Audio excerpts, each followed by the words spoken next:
Hello, I'm Mike Huckabee. You know, birthdays are wonderful, aren't they? Presents and games, cake and ice cream.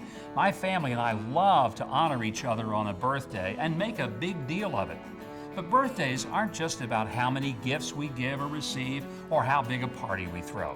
The best part, the most important thing, is recognizing that God called each person on earth into existence because He loves them and He's got a purpose for their life, for your life.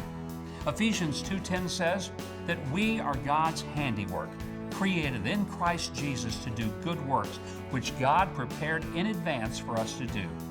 Are you celebrating a birthday now? Yours, maybe a friend's or family member? What a great reminder to honor another year of being loved by God, of having the opportunity to grow and serve Him and His creation. I'm Mike Huckabee.